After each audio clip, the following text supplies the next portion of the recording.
Vous êtes pathétique et sans valeur. Je n'arrive pas à croire que je suis coincé avec quelqu'un comme vous. » Il riait comme un prédateur tandis que sa maîtresse versait du vin rouge sur elle, le liquide écarlate trempant sa robe et sa fierté. Chaque mot moqueur, chaque rictus cruel était conçu pour l'humilier complètement, pour montrer à tous à quel point il la considérait comme impuissante. Mais elle n'était pas aussi impuissante qu'il le pensait. Calme, posée et mortellement silencieuse, elle détenait un secret capable de faire s'effondrer tout ce qu'il chérissait. En un seul acte délibéré, elle riposta d'une manière qui le laissa stupéfait, exposé et totalement sans voix. C'est l'histoire d'une femme humiliée en public, moquée par un milliardaire, qui s'est relevée en silence pour manier un pouvoir que personne n'attendait. Et aujourd'hui, cette histoire est racontée par moi. Bonjour, famille. Bienvenue. Avant de commencer, j'ai une petite requête sincère. Veuillez vous abonner. Votre soutien est ce qui maintient ces histoires en vie. Chaque fois que vous cliquez sur ce bouton, vous nous aidez à partager des voix qui autrement seraient oubliées et des histoires qui méritent d'être entendues. Et dans les commentaires, dites-nous d'où vous regardez. Car ensemble, nous ne faisons pas que raconter des histoires, nous gardons l'espoir vivant. La salle de bal scintillait avec des lustres dorés et des verres en cristal. Chaque détail du gala de Charité Whitmore criait la richesse, l'élégance et le pouvoir. Les journalistes se pressaient à l'entrée, prenant des photos des élites descendant de voitures noires. Cette soirée n'était pas qu'un événement mondain. C'était la scène de Damian Whitmore pour rappeler au monde qui il était, un milliardaire dont l'influence s'étendait sur les continents. Et à ses côtés, comme toujours, se tenait sa femme, Clara Hara Whitmore. Clara Hara portait une robe bleu nuit, simple mais époustouflante, ses cheveux noirs relevés en un chignon gracieux. Elle se déplaçait avec une dignité tranquille, souriant poliment aux salutations, serrant la main de politiciens et d'investisseurs. En surface, elle semblait être l'épouse parfaite d'un milliardaire. Mais à l'intérieur, elle se sentait comme de la porcelaine, polie à l'extérieur, fragile à l'intérieur. La main de Damian reposait légèrement sur son dos, mais ce n'était que pour le spectacle. Il se pencha pour murmurer, son souffle froid contre son oreille. « Souviens-toi de ton rôle ce soir. Souris, hoche la tête et ne me fais pas honte. » Les lèvres de Clara Hara esquissèrent un sourire doux pour les caméras, bien que sa poitrine se serrât à ces mots. « Oui, Damian, » dit-elle calmement. Ils entrèrent dans la salle de bal sous les applaudissements. Les serveurs se précipitèrent avec du champagne, et l'orchestre joua une mélodie douce. Les conversations bourdonnaient, les rires résonnaient, et les diamants scintillaient sous la lumière. Mais Clara Hara remarqua autre chose. Des regards glissant au-delà d'elle, des chuchotements dans les coins de la pièce. Le nom sur toutes les lèvres n'était pas le sien. C'était Sophia Lann. Elle entra comme une flamme, sa robe rouge éclatante épousant ses formes, ses boucles blondes dansant autour de ses épaules. Sophia avait la moitié de l'âge de Clara Hara, ambitieuse et audacieuse. Elle riait trop fort, souriait trop suavement et s'accrochait au bras de Damian dès qu'elle les rejoignit. « Chérie !» lança Damian à Sophia avec un sourire destiné à blesser. Il baisa sa main, ignorant Clara Hara qui se tenait à quelques centimètres. Les yeux de Sophia brillaient de triomphe lorsqu'elle jeta un regard à Clara Hara. « Monsieur Whitmore, vous ne m'aviez pas dit que votre femme serait si élégante ce soir. » Ce n'était pas un compliment. C'était un poignard enveloppé de soie. Clara Hara sentit tous les regards de la salle se tourner vers elle, attendant sa réaction. Elle se contenta de sourire, stable et calme, bien que ses doigts se resserrent autour de son verre de champagne. Damian rit. « Clara Hara fait de son mieux, dit-il. Mais vous savez, l'élégance ne peut rivaliser avec la jeunesse. » La table éclata d'un rire poli, bien que certains se tortillaient, mal à l'aise. Les joues de Clara Hara brûlaient, mais elle ne céda pas. Elle leva son verre à la place. « À la Fondation Whitmore, » dit-elle posément. « Qu'elle continue de servir ceux dans le besoin. » Le toast était élégant, fluide et gracieux. C'était le genre de choses qu'on attendait d'elle. Pourtant, en buvant, elle vit Sophia se pencher vers Damian, murmurant quelque chose qui le fit sourire. Le dîner fut servi, et la cruauté s'intensifia. « Clara, dit Damian, coupant dans son steak. Parle-nous encore de ce petit projet communautaire qui t'occupe. Comment s'appelait-il? Un programme d'alphabétisation pour les quartiers défavorisés? Clara Hara hocha la tête, sa voix stable. Oui, il vise à aider les enfants défavorisés à accéder aux livres et à un tutorat approprié. Damian agita sa fourchette avec dédain. Admirable, mais à peine pertinent pour des négociations de milliards. Vous voyez, ma femme pense encore petit, adorable, n'est-ce pas? Les invités rirent maladroitement. Clara Hara força un sourire, bien que son cœur souffrît. Elle savait exactement ce que Damian faisait, la dépouillant de sa dignité devant des gens importants. Sophia se pencha en avant, les lèvres retroussées. Je suis sûr que Madame Whitmore a de bonnes intentions. Mais tout le monde n'est pas fait pour les vraies affaires, n'est-ce pas? Damian rit. Exactement. C'est pourquoi je la garde. Pour me rappeler des choses simples. L'humiliation était vive, mais Clara Hara l'avala. Elle refusa de leur donner la réaction qu'ils voulaient. Puis cela arriva. Sophia leva son verre de vin, ses yeux fixés sur ceux de Clara Hara. D'un mouvement lent et délibéré, elle inclina le verre. Le liquide rouge se déversa sur la robe de Clara Hara, éclaboussant le tissu bleu nuit comme du sang sur de la soie. Des exclamations remplirent la salle. « Oh non !» dit Sophia, couvrant sa bouche avec une fausse horreur. « Je suis si maladroite. » Mais ses yeux brillaient de satisfaction. Damian rejeta la tête en arrière et rit. « Pathétique. Sans valeur. Je n'arrive pas à croire que je suis coincé avec quelqu'un comme toi. » Les mots tranchaient plus profondément que le vin qui collait froidement à la peau de Clara Hara. Les rires se propagèrent autour de la table, cruels et vifs. Clara Hara resta figée, trempée, humiliée. Tous les regards étaient sur elle. La salle attendait qu'elle s'effondre, qu'elle s'emporte, qu'elle crie, mais elle ne le fit pas. Au lieu de cela, Clara Hara inspira lentement. Ses épaules se redressèrent, son menton se releva. Elle posa son verre et tamponna sa robe avec une serviette, calme, posée. Son silence les déconcerta. Damian fronça légèrement les sourcils, s'attendant à des larmes ou à de la rage. Au lieu de cela, les yeux de Clara Hara, calmes, indéchiffrables, rencontrèrent les siens. Et pour la première fois ce soir-là, Damian hésita, car derrière sa calme contenance, il y avait quelque chose qu'il ne pouvait pas voir, quelque chose qu'il ne pouvait pas contrôler. L'esprit de Clara Hara murmurait une vérité. « Tu penses que je suis impuissante, mais tu n'as aucune idée. » Le vin goûtait sur la robe de Clara Hara en traînée sombre, imbibant le tissu et tachant sa peau. La brûlure de l'humiliation était plus cuisante que l'alcool lui-même, mais elle refusa de tressaillir. Damian s'adossa à sa chaise, un rire cruel et débridé s'échappant de sa bouche. Il frappa des mains une fois, comme amusé par une blague bien livrée. « Regarde-toi » ricana-t-il, désignant sa robe ruinée. La grande Clara Hara Whitmore, réduite à une poupée de chiffon trempé. « Dis-moi, à quoi sert une épouse qui ne peut même pas commander le respect à son propre gala ?»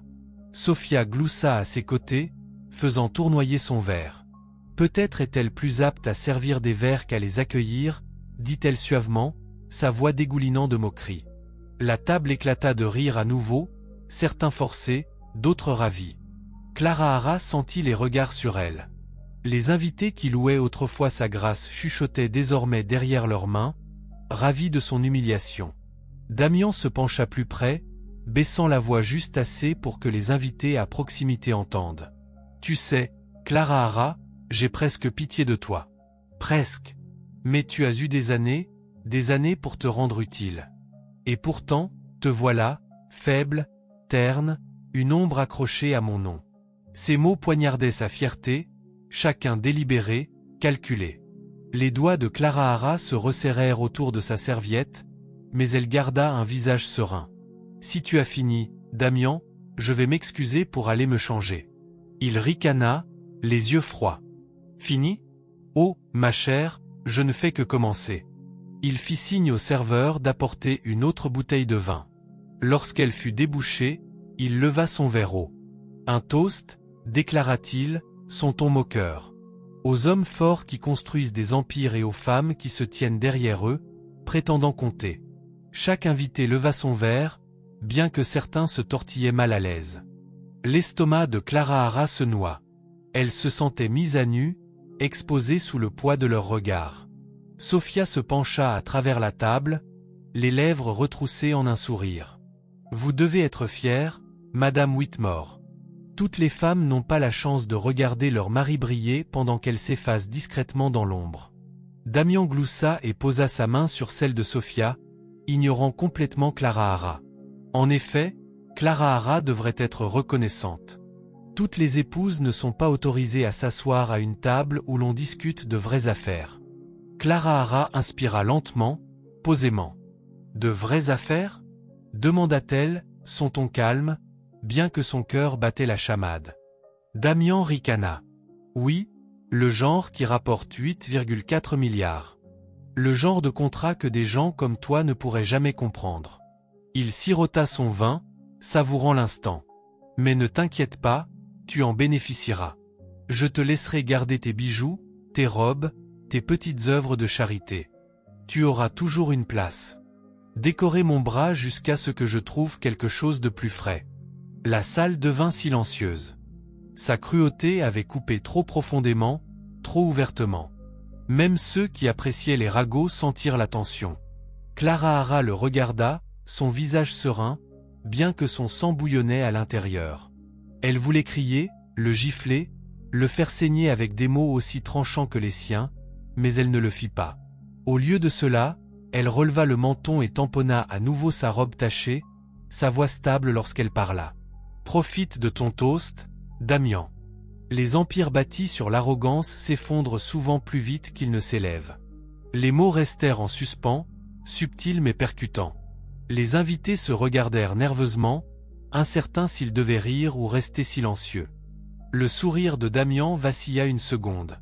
Puis, avec un rire moqueur, il la congédia comme une enfant. « Va, Clara Hara. Cours te réparer. Laisse les affaires importantes à ceux qui comptent vraiment. » Sophia ricana, triomphante. Damian retourna à son vin, la rejetant déjà de son monde. Clara Hara se tourna gracieusement, ses talons cliquetant doucement contre le sol de marbre alors qu'elle s'éloignait, mais elle ne s'effondra pas. Son dos resta droit, ses mouvements calmes, son silence plus fort que n'importe quelle explosion aurait pu l'être. Derrière elle, la voix de Damian porta un dernier coup. « Femme pathétique » murmura-t-il assez fort pour que tout le monde l'entende. « J'aurais dû la remplacer il y a des années. » Les rires suivirent, aigus et cruels. Clara Hara continua de marcher, le son résonnant dans ses oreilles. Chaque pas semblait lourd, mais à chaque pas, sa détermination grandissait. Il pensait qu'elle était impuissante. Il pensait qu'elle était brisée, mais au fond d'elle, sous l'humiliation, sous la douleur, elle détenait quelque chose que Damian ne pouvait pas voir, quelque chose qu'il ne pouvait jamais imaginer.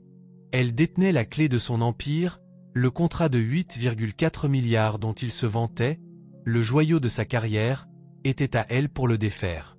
Et pendant que Damian se moquait, riait et exhibait sa maîtresse, le silence de Clara Hara n'était pas une faiblesse. C'était une stratégie. L'illusion de son impuissance serait l'arme même qui le détruirait. Si vous ne vous êtes pas encore abonné, nous serions ravis que vous rejoigniez notre communauté en cliquant sur le bouton d'abonnement. À travers nos histoires, nous construisons l'espoir et donnons un avenir aux enfants et aux femmes maltraitées à travers le monde. Motivez-nous en vous abonnant et en activant la cloche de notification pour ne jamais manquer une histoire qui compte. Dites-nous également dans les commentaires d'où vous regardez et comment cette histoire vous a touché. Les gros titres frappèrent Clara Hara comme des pierres.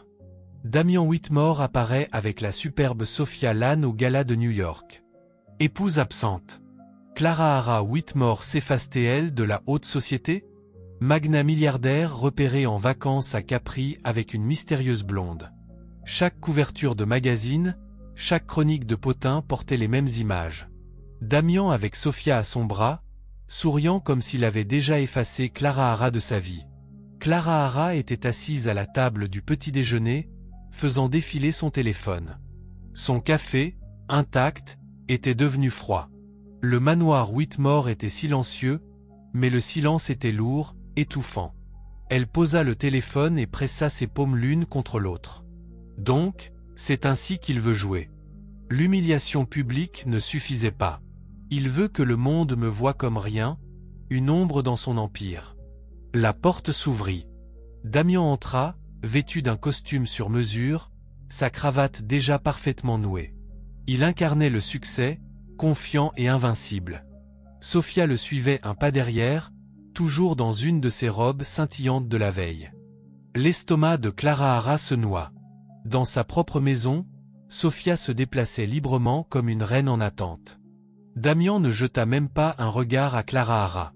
Il se versa un verre de jus d'orange, le sirota, puis s'adossa au comptoir. « Réunion du conseil aujourd'hui », dit-il nonchalamment, s'adressant à Sophia. « Nous finaliserons les préparatifs pour le contrat international. » Sophia sourit à Clara Hara. Damian gloussa, regardant enfin sa femme. Ses yeux étaient perçants, cruels. Clara Hara n'a pas sa place là-dedans. Elle est plus à l'aise à organiser des goûters avec ses amis de charité. Les lèvres de Clara Hara se pincèrent. La fondation Whitmore n'est pas un goûter. C'est du vrai travail, Damian. Un travail que tu as ignoré. Le sourire de Damian se durcit. Il s'approcha, baissant la voix. Ne t'embarrasse pas, Clara Hara. Personne ne se soucie de tes petits projets. Il se soucie de 8,4 milliards, et je suis l'homme qui va le livrer. Le rire de Sophia tinta comme des cloches. Il a raison, Madame Whitmore. Vous devriez vous concentrer sur des choses que vous comprenez. Clara Hara ne dit rien. Son silence fit ricaner Damian. Il préférait quand elle ripostait. Cette calme contenance le déstabilisait, bien qu'il ne l'admettrait jamais. Reste hors de mon chemin, dit finalement Damian, la frôlant comme si elle était invisible. Sophia suivit, lançant un sourire moqueur à Clara Hara avant de disparaître avec lui. La porte se ferma. Clara Hara était à nouveau seule. Dans l'après-midi, les appels commencèrent.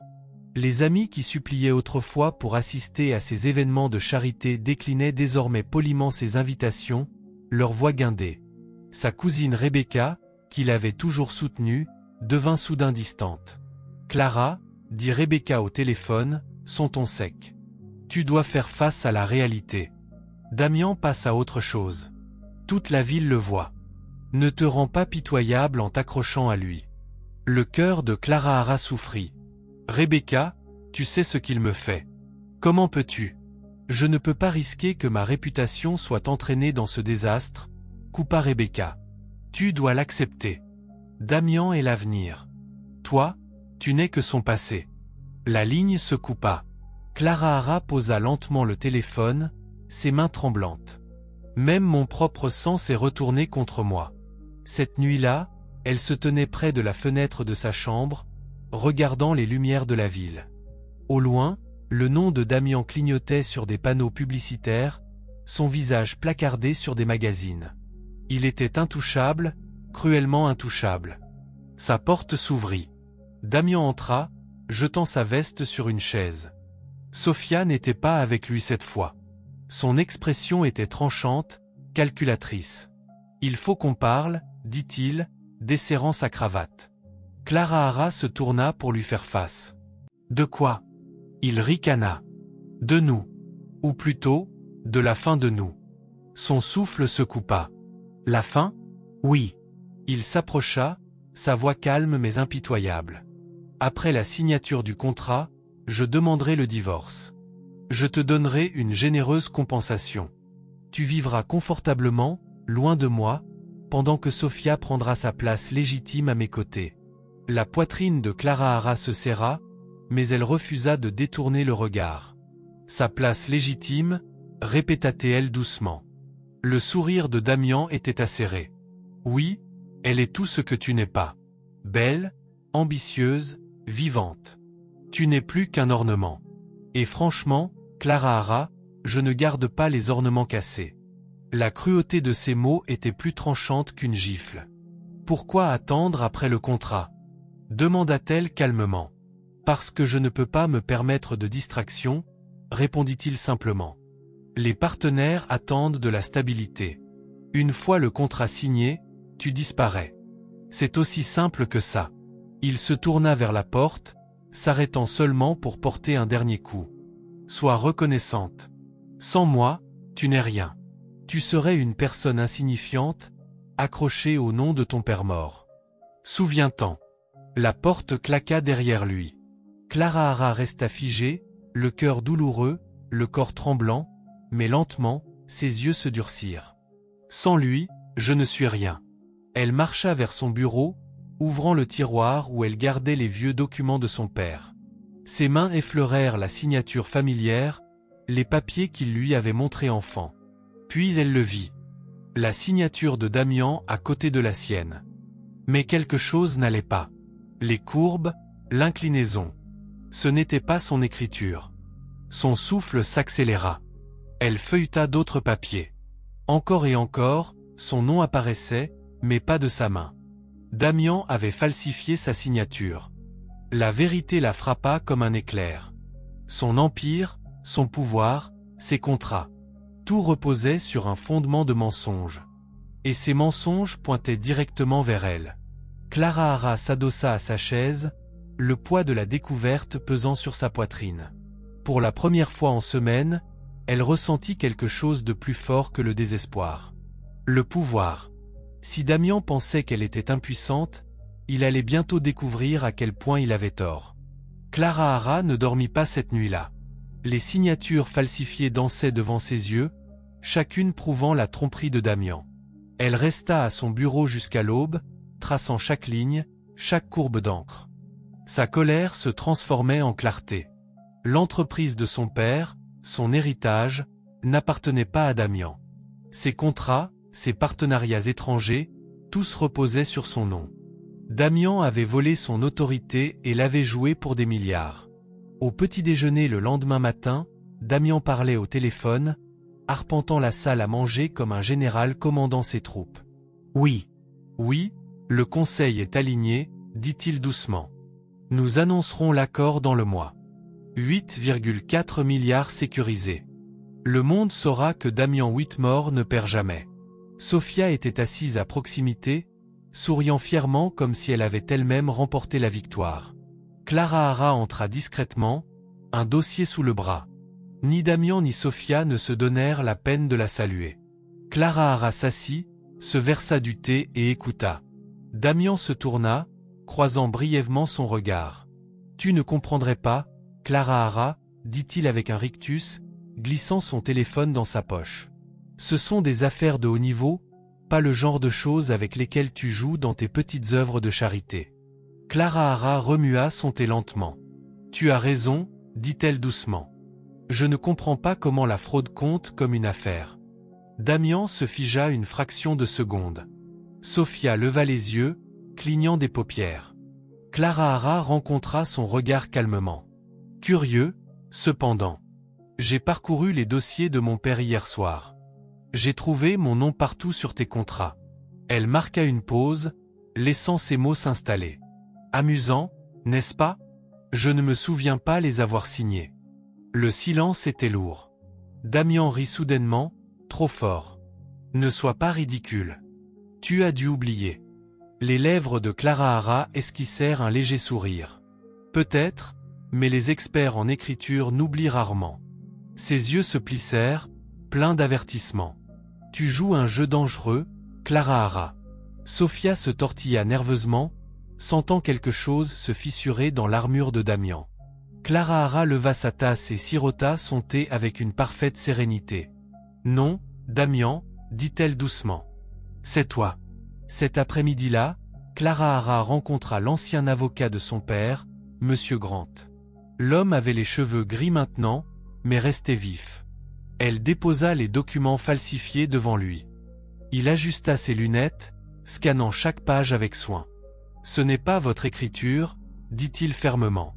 Et si ce que vous me dites est vrai, Damian Whitmore a construit tout son empire sur une autorité volée. » Clara Hara hocha la tête, sa voix basse. « Si je rends cela public, ces contrats s'effondrent. » Grant s'adossa, l'étudiant. Ce genre de démarche le détruirait complètement. « Êtes-vous prête pour cela ?» Clara Hara pensa au rire de Damian, au rictus de Sophia, à l'humiliation au gala, au chuchotement de ses soi-disant amis. Sa poitrine brûlait à se souvenir. « Oui, dit-elle finalement. Je suis prête. » Plus tard ce soir-là, Damian rentra triomphant, se vantant de réunion, promettant le monde à Sophia. Clara Hara écoutait calmement, ses yeux indéchiffrables. Mais à l'intérieur, son silence n'était plus celui d'une femme brisée. C'était le silence d'une tempête prête à éclater. Et Damian Whitmore n'avait aucune idée à quel point son empire était proche de s'effondrer.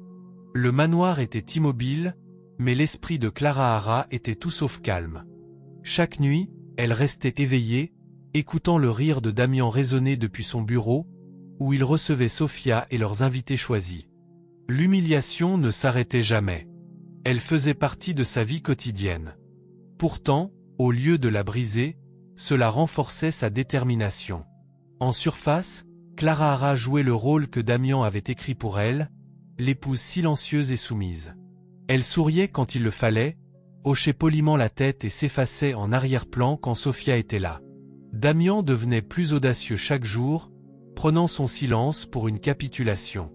Mais dans l'ombre, Clara Hara agissait différemment. Elle ne capitulait pas. Elle se préparait. Le premier allié qu'elle chercha fut M. Grant, l'ancien avocat de son père. Ils se rencontrèrent dans son bureau faiblement éclairé, où des étagères de livres juridiques poussiéreux les dominaient. Clara Hara plaça un autre dossier de documents sur son bureau. « J'ai confirmé », dit-elle doucement. « Chaque contrat majeur que Damian a signé ces 3 dernières années porte ma signature falsifiée. Sans moi, ces contrats sont sans valeur. » Monsieur Grant ajusta ses lunettes, son visage se crispant. Il a été imprudent. Si cela est révélé, son empire ne subira pas seulement un coup. Il s'effondrera. Mais Clara Hara, il hésita. « Êtes-vous prête pour la tempête qui suivra ?» Clara Hara s'adossa, ses yeux calmes. « Il m'a humilié devant le monde. Il exhibe sa maîtresse dans ma maison. Il me dit que je ne suis rien. Qu'il goûte à ce que signifie être rien. » L'avocat l'étudia longuement, puis hocha la tête. « Alors, commençons. » Son deuxième allié fut Ethan Clark, son ami d'enfance. Ethan était devenu un homme discret mais loyal, travaillant comme analyste dans une des filiales de Damian. Elle l'appela tard un soir, sa voix stable, bien que son cœur battait la chamade. « Ethan, j'ai besoin de ton aide. Damian cache des transactions frauduleuses dans ses contrats. J'ai les preuves, mais j'ai besoin de quelqu'un de l'intérieur pour m'aider à tracer l'argent. » Il y eut une pause sur la ligne. Puis la voix d'Ethan, ferme et inébranlable. « Dis-moi quoi faire. » Ensemble, ils travaillèrent en silence, échangeant des appels tardifs et des fichiers cryptés. Ethan découvrit un réseau de sociétés écrans et de comptes offshore douteux liés au contrat. La fraude était plus profonde que Clara Hara ne l'imaginait, et à chaque découverte, son dossier se renforçait. Enfin, Clara Hara contacta ceux que Damian avait piétinés lors de son ascension. Une secrétaire qui l'avait humilié, un manager qui l'avait ridiculisé, un employé loyal qui l'avait écarté. Tous, amers et blessés, avaient des histoires à raconter. Clara Hara écouta, rassembla des documents, reconstitua un schéma. Pour la première fois, elle sentit un changement. Elle n'était plus seule. Pendant ce temps, l'arrogance de Damian ne faisait que croître. Un matin au petit déjeuner, il se pencha vers Sophia, désormais assise ouvertement à la place de Clara Hara. Clara Hara sirotait son thé en silence tandis que la voix de Damian résonnait. « Bientôt, ma chérie, tout ceci sera à toi. Le titre, la couronne, le monde à nos pieds. » Clara Hara n'a plus de combativité en elle. Elle n'est que du bruit de fond. Sophia sourit, lançant un regard triomphant à Clara Hara. « J'ai hâte de prendre sa place. Imagine les gros titres. Sophia Whitmore. Ça sonne bien, n'est-ce pas ?» Damian rit, le son aigu et cruel. « Oui, elle sera oubliée. Une note de bas de page dans mon histoire. » Clara Hara garda un visage calme, ses yeux baissés. À l'intérieur, sa colère brûlait comme du feu. « Il croit que je suis du bruit de fond. Il croit que je vais disparaître. Qu'il le croie. Cela rendra la chute plus douce. La nuit de la fête privée arriva. La salle de bal scintillait à nouveau, remplie d'investisseurs, de politiciens et de célébrités. Damian brillait sous les projecteurs, Sofia scintillant à ses côtés comme un bijou. Clara Hara suivait un pas derrière, sa robe pâle et discrète, sa présence presque invisible. Damian s'en assurait. « Ma femme », annonça-t-il bruyamment, suscitant des rires dans la foule, préfère la vie tranquille. Elle ne comprend pas les subtilités des négociations de milliards. Mais ça va. Elle fait une excellente décoration. Les rires se propagèrent parmi les invités.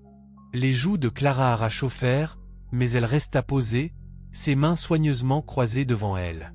Sofia se pencha, sa voix juste assez forte pour que Clara Hara l'entende. « Vous devriez vraiment le remercier, Madame Whitmore. Sans Damian, vous ne seriez personne. » Une fille de veuve solitaire s'accrochant à des bribes de souvenirs. Les mots coupèrent profondément, mais Clara Hara ne tressaillit pas. Elle rencontra le regard de Sofia, calme et imperturbable. « Faites attention, mademoiselle Lannes, dit-elle doucement. Parfois, les couronnes sont plus lourdes qu'elles n'y paraissent. » Sofia fronça les sourcils, déconcertée.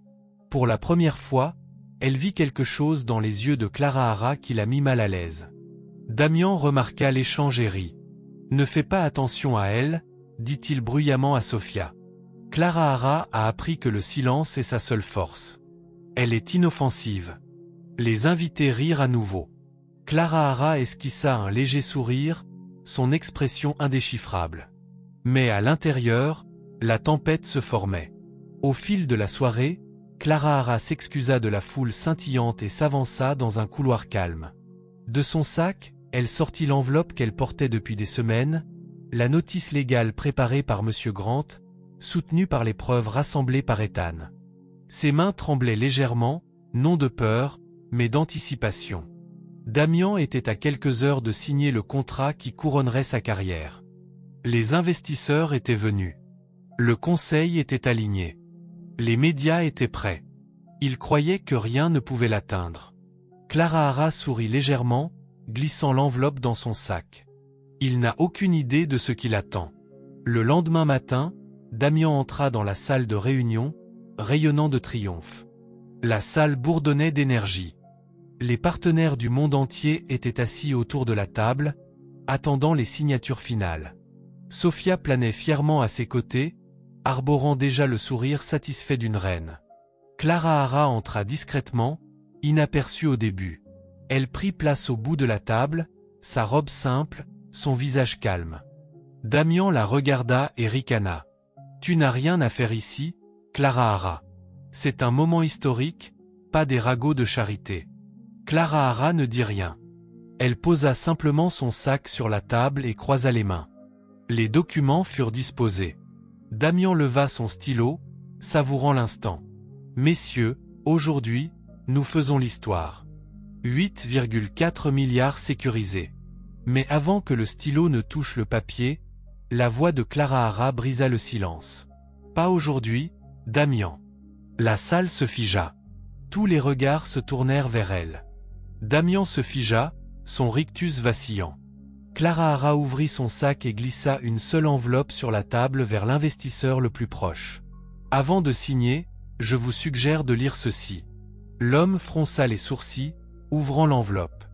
Son visage pâlit en scannant les pages. Il la passa au partenaire suivant, puis au suivant. Des murmures se propagèrent autour de la table comme un feu de forêt. « Qu'est-ce que c'est » demanda l'un d'eux. La voix de Clara Hara était stable, calme. « La preuve que Damian Whitmore a falsifié ma signature sur chaque contrat majeur des 3 dernières années. Sans mon consentement, ces contrats sont nuls, et toute tentative de finaliser cet accord aujourd'hui déclenchera une action en justice qui gèlera le contrat immédiatement. » Des exclamations remplirent la salle. Les papiers s'agitèrent. Les investisseurs chuchotaient furieusement. Damian se leva d'un bond, le visage rouge de fureur. « C'est absurde. Elle ment. » Clara Hara rencontra sa rage avec des yeux calmes. « Vraiment ? Parce que chaque signature peut être examinée par des experts. Chaque falsification peut être prouvée en cours. Devons-nous essayer ?» Le silence tomba. Le poids de ces mots envahit chaque coin de la pièce. Un investisseur referma le dossier bruyamment. Nous ne pouvons pas aller de l'avant avec cette incertitude. L'accord est gelé jusqu'à ce que cette affaire soit résolue. Le visage de Sophia se vida de couleur. La poitrine de Damian se soulevait, ses poings serrés. Il regarda Clara Hara avec une puraine. « Toi » siffla-t-il. « Tu as fait ça. » Clara Hara se leva lentement, sa voix douce mais tranchante. « Non, Damian. Toi, tu as fait ça. Je suis juste celle qui t'a enfin arrêté. » Elle rassembla son sac et marcha vers la porte, ses pas calmes, la tête haute.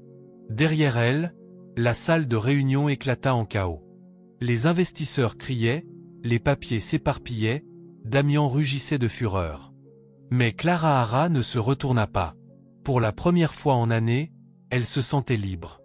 La guerre silencieuse était terminée. La prochaine bataille, la chute de Damian Whitmore, était sur le point de commencer. Les retombées furent immédiates. Le lendemain matin, les journaux titraient à la une. L'accord Whitmore gelé au milieu d'allégations de falsification. Le contrat de 8,4 milliards en péril. Le Conseil exige des réponses. Clara Hara Whitmore émerge au centre du scandale milliardaire. Dans la salle de réunion, Damian fulminait comme un animal en cage. Ses poings s'abattaient sur la table polie. Sa voix tonnait à travers les murs de verre. « C'est du sabotage !» cria-t-il. « Des mensonges.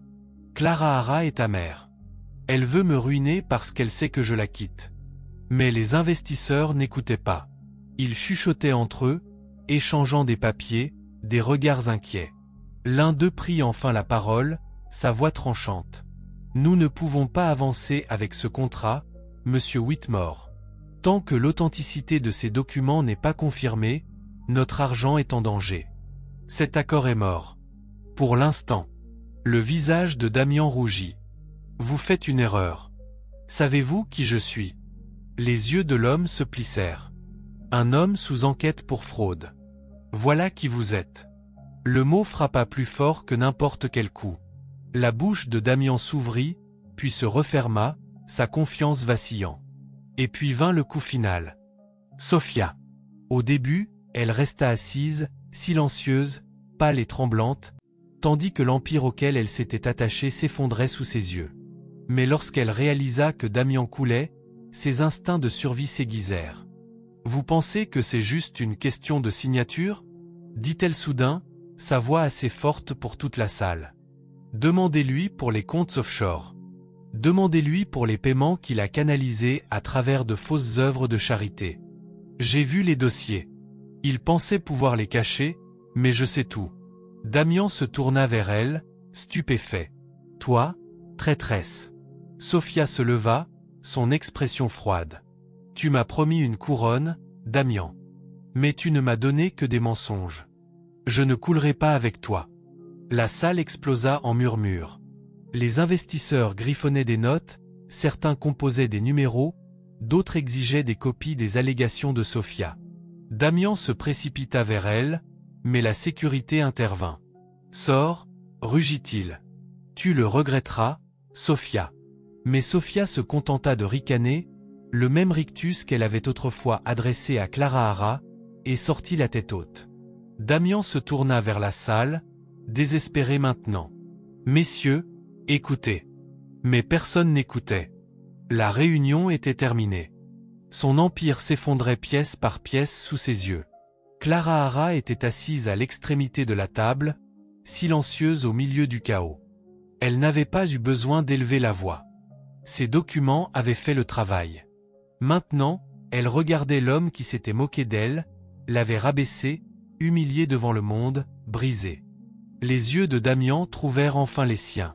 Rage, incrédulité et désespoir tourbillonnaient dans son regard. « Tu as fait ça » cracha-t-il. « Tu m'as ruiné. » « Pourquoi ? » ?»« Pour prouver que tu es plus qu'une ombre. » Clara Hara se leva lentement, ses mouvements calmes et délibérés. Elle marcha vers lui, ses talons cliquetant contre le sol, sa posture impeccable. Lorsqu'elle se tint devant lui, elle soutint son regard avec des yeux plus froids que l'acier. « Non, Damian, dit-elle doucement, mais chaque mot portait. Tu t'es ruiné toi-même avec ton arrogance, avec ta cruauté. Tu pensais que j'étais impuissante. Tu pensais que j'étais rien. Mais tu as oublié quelque chose. Cet empire a été construit sur le nom de mon père. Ma signature, mon héritage. Tu ne l'as jamais possédé. Tu l'as seulement emprunté. Son visage s'effondra. Il semblait plus petit maintenant, dépouillé de l'armure de la richesse et du pouvoir. Clara Hara, s'il te plaît, murmura-t-il, sa voix se brisant. Ne fais pas ça. Je vais réparer. Nous pouvons réparer nous. Je vais arranger les choses. La supplique aurait pu faire vaciller une autre femme. Mais pas Clara Hara. Pas après des années d'humiliation, de trahison, de dégradation publique. Elle se pencha plus près, sa voix assez froide pour le figer sur place. Pathétique. Sans valeur. Tu te souviens de ces mots, Damian? Tu me les as jetés devant tout le monde. Ce soir, je te les rends. Pathétique. Sans valeur. C'est ce que tu es. Damian tressaillit comme s'il avait été giflé. Clara Hara se détourna sans un autre regard. La guerre était terminée, et elle avait gagné. D'ici le soir, les nouvelles se répandirent comme une traînée de poudre. Les investisseurs retirèrent des millions. Les partenaires coupèrent les ponts. Le nom de Damian Whitmore, autrefois symbole de pouvoir, fut traîné dans la boue. Les reporters envahirent l'extérieur du manoir Whitmore, criant des questions sur la fraude, la trahison et les accusations de Sophia. Les images du visage rouge et furieux de Damian remplissaient les ondes. Clara Hara, en revanche, apparaissait calme sur chaque photo, sa dignité intacte. L'humiliation qu'il lui avait infligée pendant des années était désormais la sienne. Lors d'un dîner privé quelques jours plus tard, Clara Hara retourna dans les mêmes cercles sociaux qui s'étaient autrefois moqués d'elle. Cette fois, les chuchotements étaient différents. C'est Madame Whitmore. Elle l'a démasquée. Elle est plus intelligente qu'on ne le pensait. Une grâce sous pression. Une femme remarquable. Les mêmes élites qui avaient ri de son humiliation inclinaient maintenant la tête, avides de gagner ses faveurs. Clara Hara souriait poliment, mais à l'intérieur, elle n'avait pas besoin de leur approbation. Sa force n'avait jamais dépendu d'eux. Elle avait toujours été la sienne. Sophia disparut du côté de Damian aussi vite qu'elle était apparue. Des rumeurs circulaient qu'elle avait échangé des dossiers avec les enquêteurs pour se sauver. D'autres prétendaient qu'elle avait fui à l'étranger. Quoi qu'il en soit, elle était partie. Damian, quant à lui, était laissé creux. Le conseil le dépouilla de son autorité. Ses comptes furent gelés, et les poursuites s'accumulèrent. Il appela Clara Hara à plusieurs reprises, mais elle ne répondit jamais. Elle n'avait plus de mots pour lui. Un matin, il se tenait devant les grilles du manoir, entouré de reporters, suppliant d'entrer. Sa voix se brisa en appelant son nom. « Clara Hara, s'il te plaît. Tu ne peux pas les laisser tout prendre. S'il te plaît, j'ai besoin de toi. Tu es ma femme. » Depuis une fenêtre à l'étage, Clara Hara regardait silencieusement. Il semblait plus petit maintenant, pitoyable. Sa posture autrefois fière était brisée. Elle se souvenait de chaque mot cruel qu'il avait prononcé. Chaque fois qu'il s'était moqué d'elle, chaque moment où il avait essayé de l'effacer, et elle ferma le rideau. La réunion finale du conseil eut lieu 2 semaines plus tard. Cette fois, Clara Hara était assise en tête de table. L'héritage de son père lui était revenu, légalement restauré par les documents même que Damian avait falsifiés. Les investisseurs, autrefois sceptiques, se penchaient désormais avec empressement lorsqu'elle parlait de reconstruire la confiance, de diriger l'entreprise avec intégrité. Elle ne portait ni couronne ni bijoux, seulement un costume simple et la confiance tranquille d'une femme qui avait survécu au feu et en était sortie d'acier. Lorsque la réunion se termina, des applaudissements remplirent la salle. Clara Hara se leva, hocha poliment la tête et sortit avec une dignité calme. En s'avançant dans le couloir, elle croisa son reflet dans un grand miroir. Pour la première fois en années, elle ne vit pas l'ombre que Damian avait peinte d'elle. Elle vit elle-même, Clara Hara Whitmore, forte, intacte et libre.